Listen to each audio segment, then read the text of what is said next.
السلام عليكم ورحمة الله وبركاته. أعوذ بالله من الشيطان الرجيم. بسم الله الرحمن الرحيم. واذكر في الكتاب إسماعيل إنه كان صادق الوعد وكان رسولا نبيا وكان يأمر أهله بالصلاة والزكاة وكان عند ربه مرضيا. صدق الله العلي العظيم. اللهم صل على سيدنا ومولانا محمد النبي الأمي وعلى آله وأصحابه وبارك وسلم وصل علیہ. معزز بھائیوں، بہنوں، عزیزوں، آج کی آیات مقدسہ سورہ مریم سے ہیں. پارہ نمبر 16 ہے. آیت مقدسہ نمبر 54، 55، 56 اور 57 ہے. اللہ رب العزت سے درخواست ہے کہ اللہ ہمیں ان آیات کا فہم، ان کا شعور اور اعلیٰ نظریہ عطا فرمائے. گزشتہ درس میں حضرت موسیٰ علیہ السلام اور حضرت ہارون جو آپ کے بھائی ہیں، اللہ رب العزت نے ان کی اہمیت ارشاد فرمائی، رہنمائی ارشاد فرمائی، اور حضرت موسیٰ علیہ السلام کو رسول اور نبی آپ نے ہمیں پہچان کے طور پہ ارشاد فرمایا کہ آپ اللہ کے نبی اور رسول ہیں اور پھر چنے ہوئے ہیں. حضرت موسیٰ علیہ السلام کلیم اللہ ہیں، حضرت ابراہیم علیہ السلام خلیل اللہ تھے، حضرت موسیٰ علیہ السلام کلیم اللہ ہے اور تحریک بنی اسرائیل کے ایک مرکزی اللہ کے نبی ہیں. آپ کا ایک قومی انقلاب میں، قومی نظام کی تشکیل میں بہت بڑا کردار ہے. تو اللہ رب العزت نے ان آیات میں حضرت موسیٰ علیہ السلام کی اہمیت اور آپ کا جو عمل و کردار ہے، اعلیٰ نظریہ ہے، فلسفی ہے، اس کی رہنمائی ارشاد فرمائی تھی. آج آیت مقدسہ نمبر 54 میں حضرت اسماعیل علیہ السلام کا ذکر ارشاد فرما رہے ہیں. حضرت اسماعیل علیہ السلام حضرت ابراہیم علیہ السلام کے بیٹے ہیں اور آپ سے بنی اسماعیلی تحریک کا آغاز ہوتا ہے. آپ انہو کان صادق الوعد وکان رسولا نبیا، آپ سچا وعدہ کرنے والے اور رسول اور نبی ہیں. بنی اسرائیلی تحریک کے جو مرکز حضرت اسحاق علیہ السلام اور حضرت اسماعیل، یہ دونوں بھائی ہیں، لیکن حضرت اسماعیل علیہ السلام کی فضیلت ہے حضرت اسحاق پر، اس لحاظ سے کہ آپ رسول اور نبی ہیں.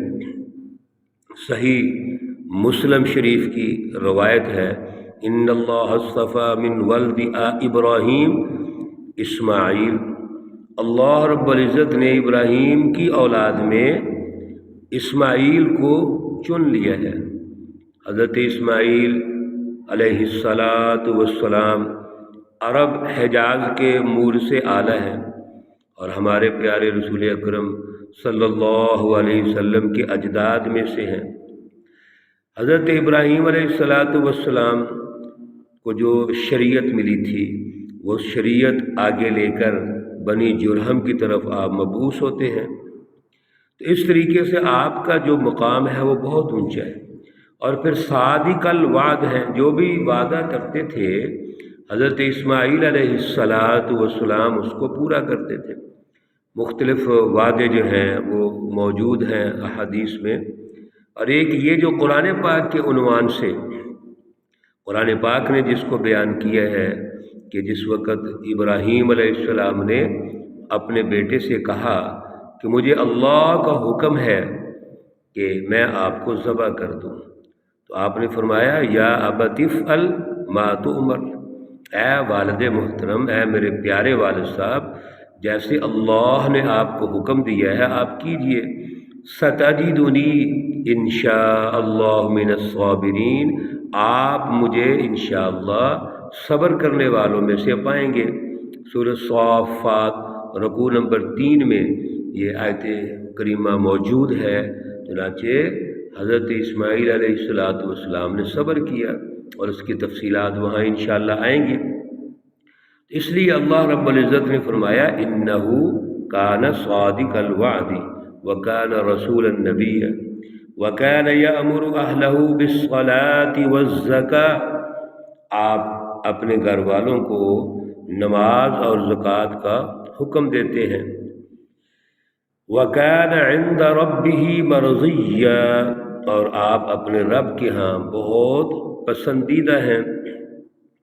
حضرت اسماعیل علیہ السلام جیسے حکم دیتے ہیں، پیچھے بھی ہم نے حضرت عیسیٰ علیہ السلام کا جو مکالمہ تھا عوام الناس کے ساتھ، وہاں بھی ہم نے یہ پڑھا تھا وَأَوْصَانِي بِالصَّلَاةِ وَالزَّكَاةِ مَا دُمْتُ حَيًّا۔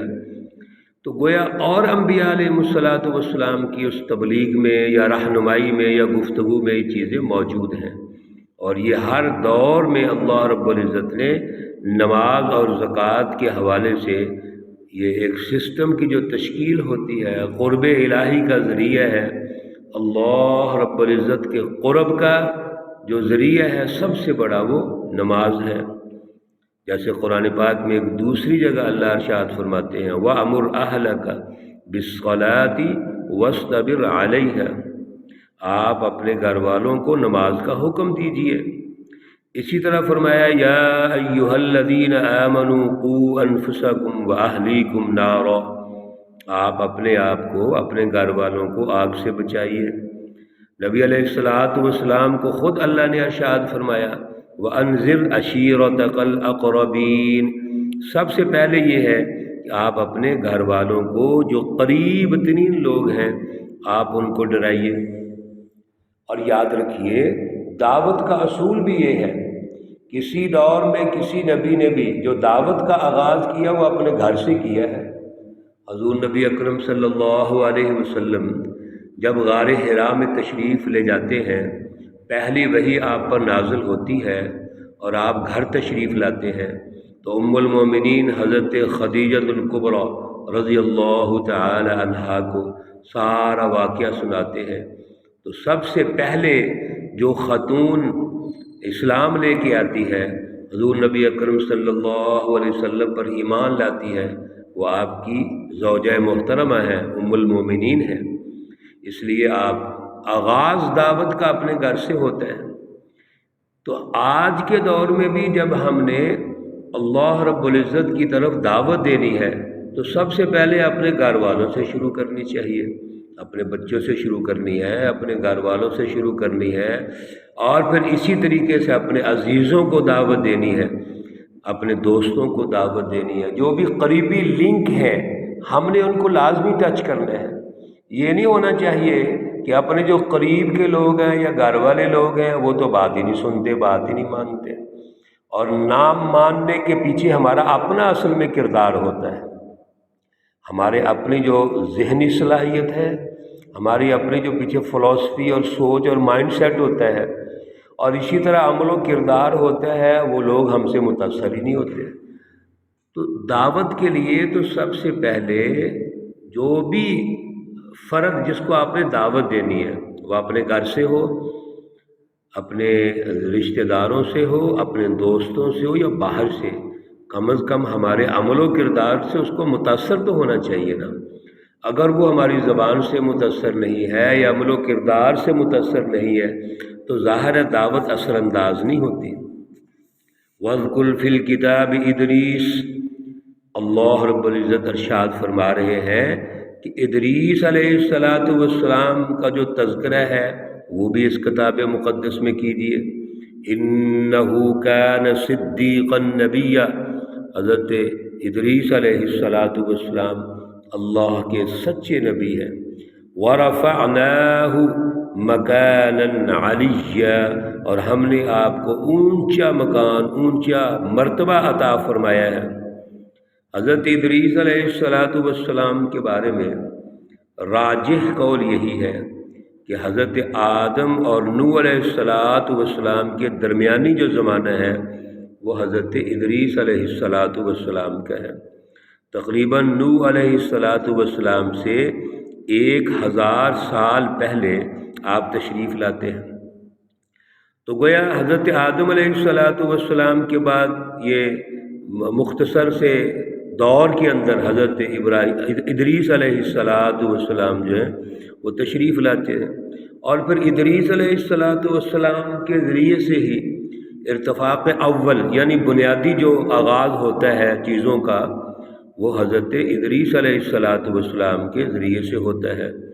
دنیا میں نجوم اور حساب کا علم، قلم سے لکھنا، اسی طرح کپڑا وغیرہ کی سلائی کرنا، ناپ تول کے آلات، اسلحہ کا بنانا، یہ حضرت ادریس علیہ السلام سے چیزیں منقول ہیں۔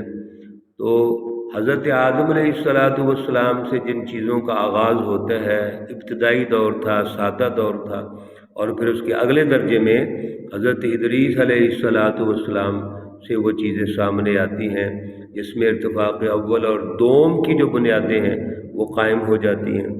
یہ ادریس علیہ السلام کا جو مرتبہ ہے، مقام ہے، وہ بہت اونچا ہے۔ وَرَفَعْنَاهُ مَكَانًا عَلِيًّا، آپ کا بہت اونچا مقام ہے۔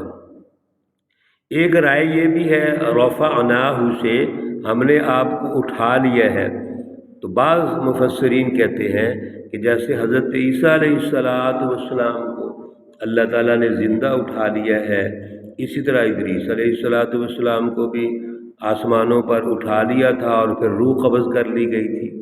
یہ مختلف روایات ہیں، لیکن بنیادی طور پر یہاں جو اللہ رہنمائی دینا چاہتے ہیں وہ ادریس علیہ السلام کے اس دور کے حوالے سے ہے کہ اس دور میں آپ کو ہم نے جو مقام عطا کیا اور جو تسلسل سے آدم علیہ السلام سے آگے بڑھ رہے ہیں، زندگی کی جو ایک مینجمنٹ ہے، اس مینجمنٹ میں آپ کا بہت بڑا کردار ہے کہ آپ نے اپنی اس جو علم ہے، اس علم کے نتیجے میں جو آگے سیاسی اور معاشی مینجمنٹ ہے، لوگوں کے مابین روابط کی جو چیزیں ہیں، آپ ان کو تشکیل دیتے ہیں اور ان کی تخلیق کرتے ہیں، ان پہ جستجو کرتے ہیں، محنت کرتے ہیں، اس لیے آپ کا جو مقام ہے وہ بہت اونچا ہے۔ یہ جتنے بھی اللہ کے نبی ہیں، اللہ کے پیارے رسول ہیں، میرے عزیزوں، بھائیوں، بہنوں، دوستوں، یہ سب ہمارے لیے رہنمائی ہے کہ اپنے اپنے دور میں انہوں نے بڑے اونچے کام کیے ہیں۔ یہ اللہ کے نبی اصل میں معاشروں کی مینجمنٹ کے لیے تشریف لاتے ہیں، انسانیت کی رہنمائی کے لیے تشریف لاتے ہیں۔ اگر انسانیت میں ظلم ہے، فرسودہ نظام ہے، زوال میں ہے انسانیت، یا غلامی میں ہے، ظلم میں ہے، اس سے نکال کے آزادی عطا فرماتے ہیں، اللہ کی غلامی میں لے کے آتے ہیں۔